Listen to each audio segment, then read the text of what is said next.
Hey everybody, welcome back to Gideon Stuff, and welcome to our conclusion of Cheap Knife Week, Volume 3. As always, I had a lot of fun doing this series, and I hope you guys had a lot of fun watching it.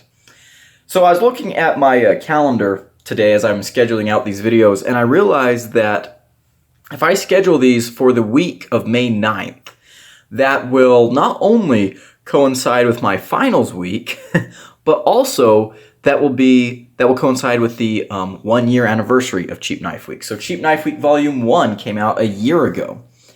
So yeah, we got some cool stuff happening this week, which is nice, right? It's good to have all this content scheduled the week of my finals because I'm definitely going to be too busy in the weeks leading up to and even after finals to, I'll be too busy to really film any content, so it's good to have this stuff scheduled ahead, and hopefully I'll be able to keep up with comments and everything from everybody. I try my best to answer those in my free time, but we shall see. So, we're at the end of another Cheap Knife Week, and this is a video where I go over my thoughts, what I learned from carrying these knives, and we rank them from worst to best, or best to worst, however I decide to do it. This is kind of my favorite part of the series because, by and large, the review section, I treat these knives like any other knife I review on the channel, right? My reviews for Cheap Knife Week, even though we make it into a big event on the channel, it's a week-long thing, the reviews themselves are my typical style. They're just like my normal Friday reviews. This video is where we get to take everything that I've learned and we get to compile it together, and we get to talk about these knives and compare them against each other and really get into the nitty-gritty of what's being offered in the knife world under $30. So, just a reminder for everyone. We have the Crescent knives. I don't know. I think this is called their Harpoon EDC knife. It has a serial number that's like I don't know, whatever. There's that thing. We have the Camillus Shaft Lock. Yeah, I know. Don't laugh. Come on, guys. Get your head out of the gutter. We have this unnamed behemoth.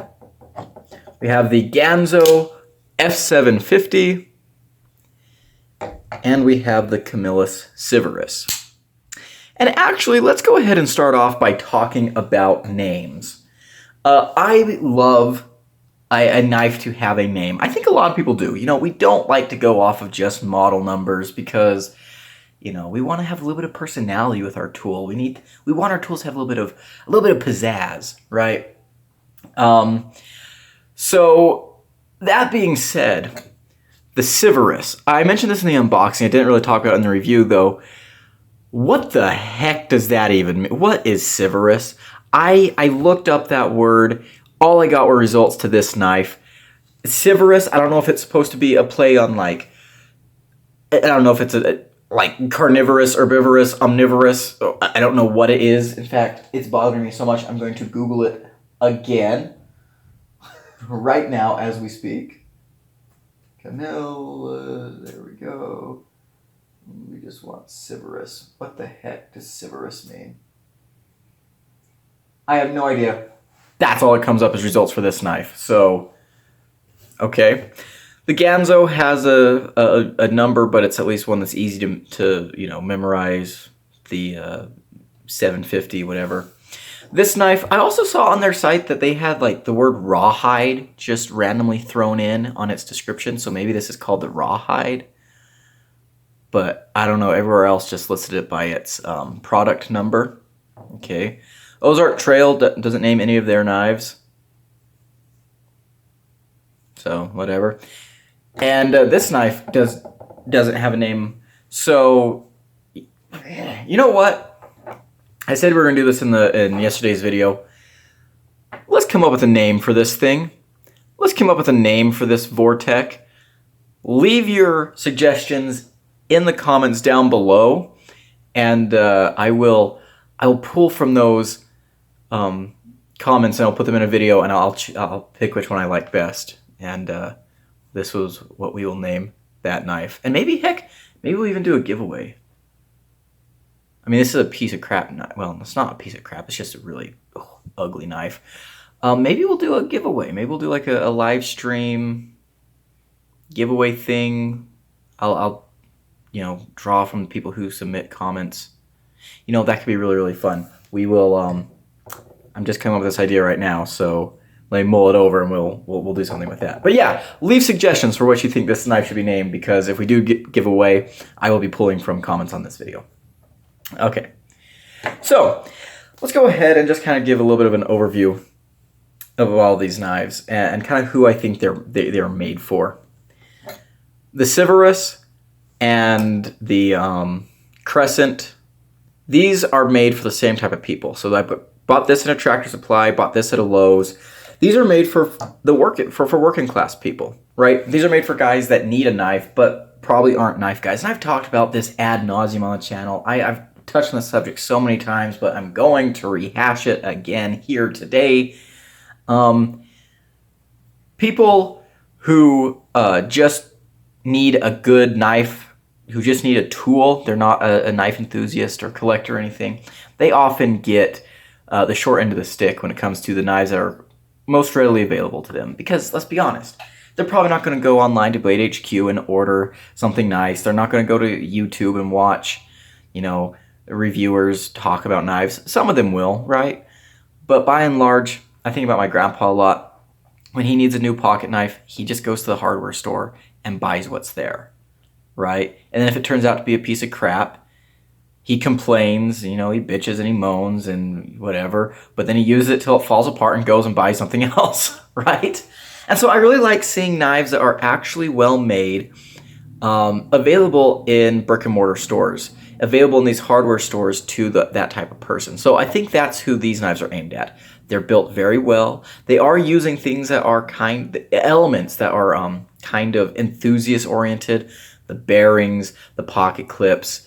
In fact, these have very similar pocket clips, but they're putting a lot of care into their design to give someone a good tool on a budget, and I think that's really, really great.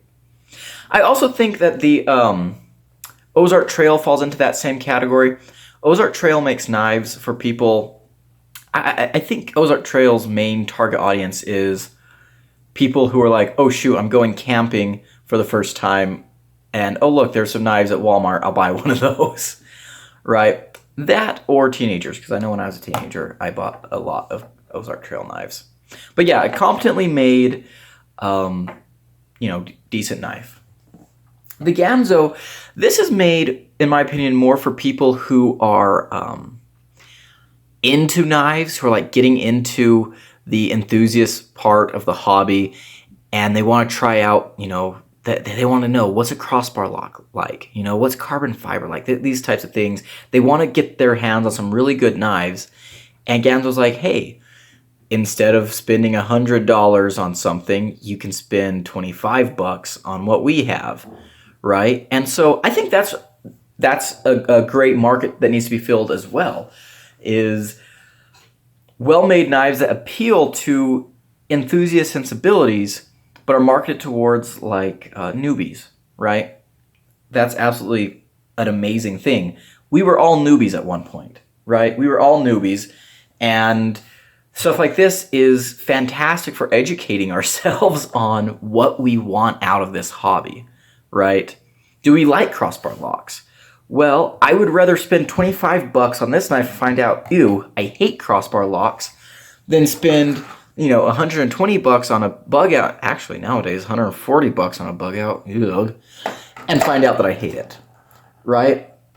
So it gives new people a lot of room to kind of explore and try new things without spending a whole lot of money, and I think that's very, very important. And also, it's a damn good functional tool. It really is. This is a knife that you can use and use and use. And I think that's another thing that Ganzo's really good for, is gifting knives.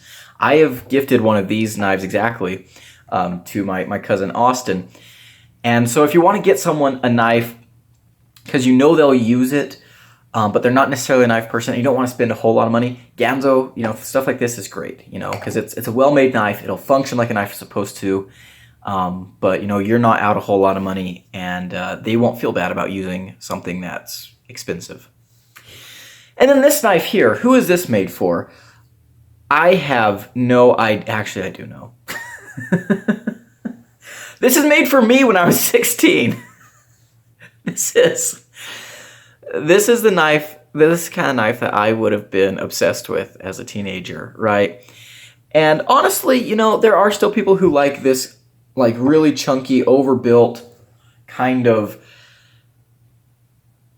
It's overbuilt, but without a purpose, without a point, right? A lot of cold steel knives are overbuilt, but they're overbuilt because they expect you to use them really hard, and the overbuilt aspect is kind of a utilitarian feature. This is overbuilt just because, right? And there are still people who like this. I'll be honest, I mentioned Austin earlier. He would probably love this knife.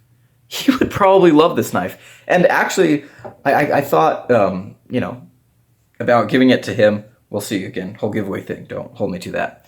But, there are people who like that knife, this type of knife. But I will say, I don't think anyone would carry this knife seriously. It's just too heavy, and this lanyard is so stupid. I'm not taking it off though because it makes me laugh. It's it's its own particular flavor, right? So all of these knives have their own type of personality, and they are all very different. I want to talk about materials though. So this knife here, the packaging claimed it was G10, I believe. Everywhere else I found says like composite handle. It feels like very cheap G10. I don't think it's plastic. I think it is G10, but it's very cheap G10. This is plastic, carbon fiber over G10. So, we've got some similarities in the handles, right? There's some overlaps. This peel ply, or not peel ply, but this like kind of stickered carbon fiber on G10 is pretty common, and it's not my favorite material, but at these low prices, I don't think it's horrendous at all. In fact, it's a little bit classier than the rest of these handle materials. The bright orange color, the bright red color here, this knife doesn't really appeal to me in turn. The red and black, that's not really my type of style. The orange and the red, though, I can absolutely understand. You want to make a tool that's highly visible. You drop it on the job site. You drop it in the woods. You want to be able to see it. This knife actually reminds me of a Frost cutlery I had when I was like 13, and it was like a fireman's knife. It was like branded like firefighter, woo-hoo-hoo. And it had plastic scales that were like the same color of red, and it had like a little black, like plastic onlay that kind of looked like a ladder. I do know what happened to that knife. Not a good story. But it just kind of reminds me of that, kind of the same cheap, plasticky feeling. But again, when you're spending $15 on a knife, a little bit of cheap plastic is kind of to be expected, right? Although I will say the plastic on this knife, this $5 knife does feel a lot better than the plastic on this knife, I will admit. Another thing that we have in common with all these knives that I like to see is the tip-up carry clips. Especially Ozark Trail, most of their knives are tip-down carry, and a lot of knives that you see in this kind of price category are tip-down.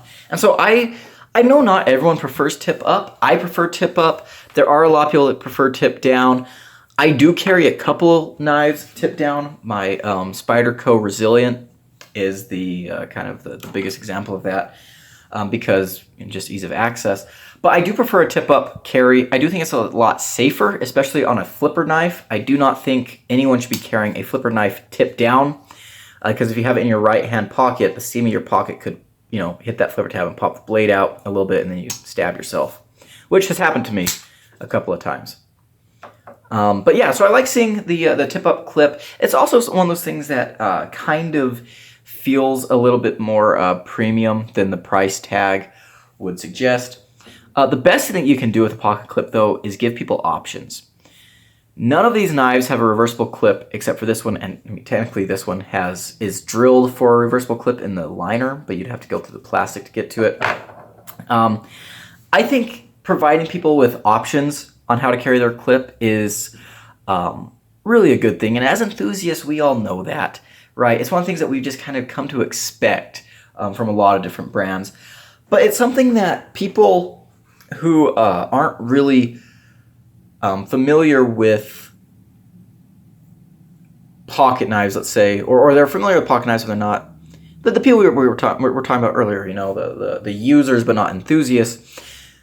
Giving you options to pocket clip is something that I've seen really make a difference in, like, my dad and my grandpa. I've gifted them several knives, and I can tell how much they like having a tip-up carry clip. Or like my grandpa, he used to just, I remember he had this one knife, I can't remember what it was, but the pocket clip, he didn't use the pocket clip. He hated the pocket clip, it kept bending out. And so he ended up just like getting a pair of pliers and cutting the clip off because the screws were too stripped out to, you know, unscrew the clip. And so then, you know, I gave him a knife and I showed him, you know, well, yeah, you know, you can take this clip off. You can actually put it, there's a 4-way reversible clip, put it anywhere you want. This clip is a little bit stronger. And he liked that a whole lot more. So versatility in clips, giving you different options to carry a knife, I think is pretty important. But I like seeing that all of these are tip-up carry.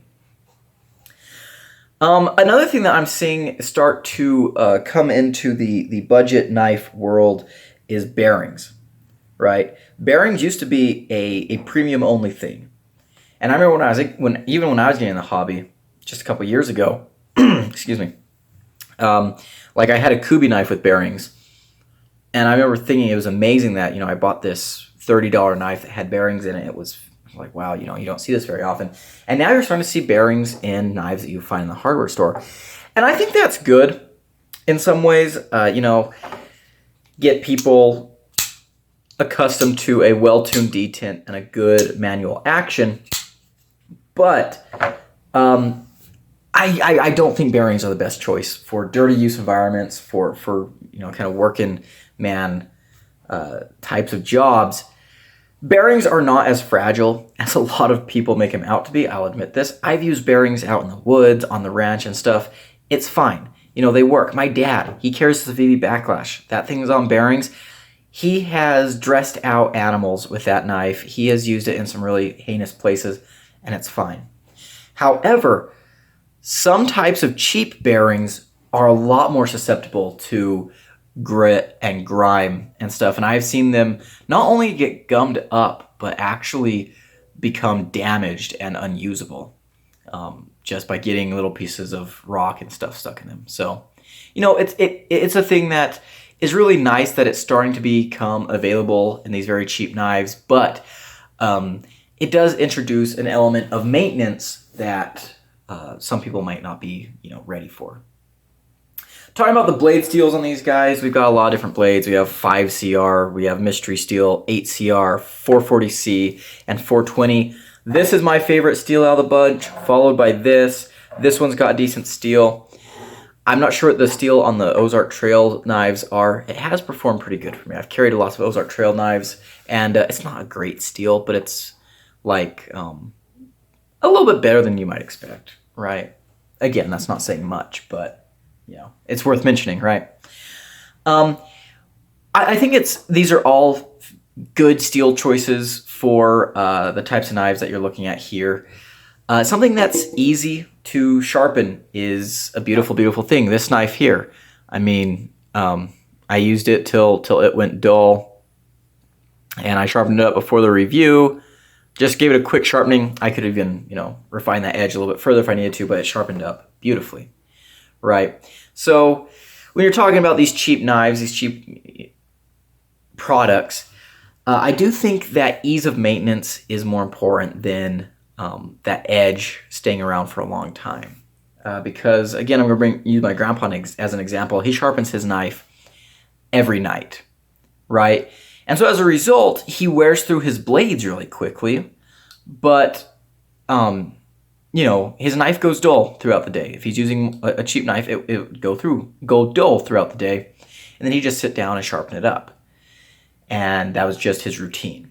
And of course, I get him some knives that have a little bit better steel that he doesn't have to sharpen so often. He told me one time, he's like, "This knife, I haven't had to sharpen it for 3 days. This is amazing." And I'm like, yeah.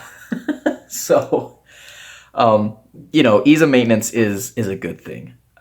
If you need to put an edge back on your knife in the middle of a job, you don't want something that's going to require a lot of time and attention and care. You want something that you can just whack, whack, whack, hit a couple times on a stone or a rod and put back to work.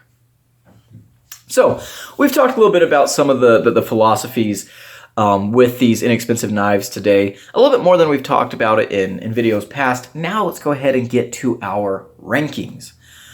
So we're going to go from best to worst.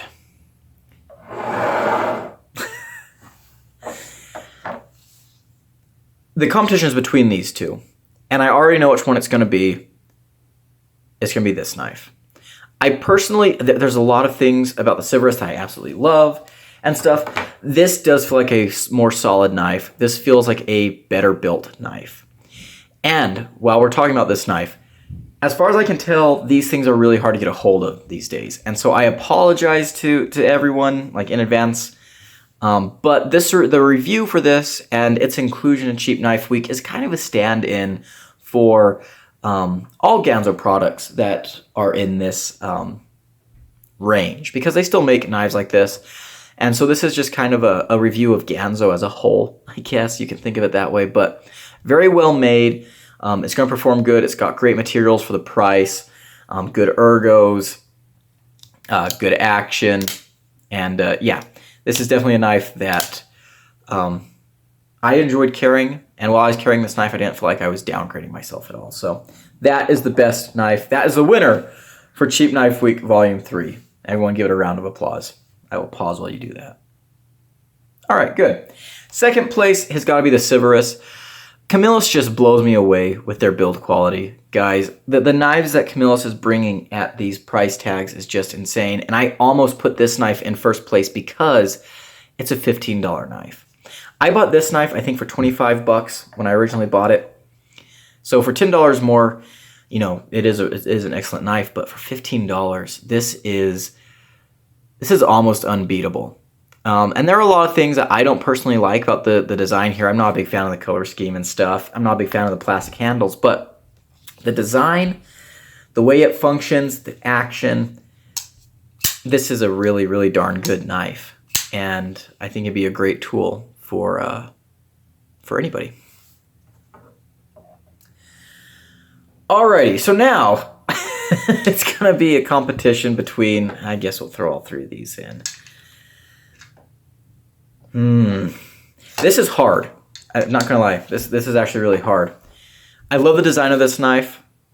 I do feel like this knife is a great user knife. Good blade on here, good ergos.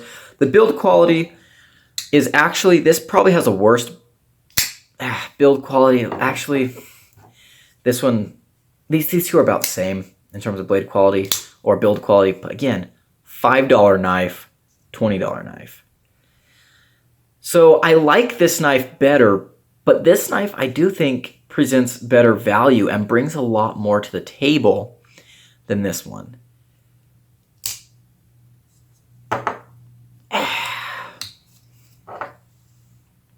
And I mean, we'll bring this guy into the conversation. This knife is built very, very well. He's stupid heavy, stupid thick, just ridiculous. I would not really carry him, but he's built very well, built very competently. And so I do have to take that into account. But I think as far as usability goes, this guy ranks last. So we're going to go ahead and put him in last place. And now we just need to fight over who gets third and fourth. And honestly, your guys' picks could vary. If we were to swap these around, I don't think I'd argue with anyone. Personally, I do think I like this knife better, but this one, I mean, for $5, it's bringing a whole lot of quality. So I think this is going to end up being our list for Cheap Knife Week, Volume 3, from best to worst. So there we go. thank you guys so much for watching. I really appreciate it. I hope you enjoyed this video. Again, comment below, give me some name suggestions for this knife, and let me know what you think we should do with this thing. And yeah, that's what we get for today, guys. If you like this video, leave it a like, comment below, and subscribe. I've been Gideon, and I'll see you in the next one. Adios.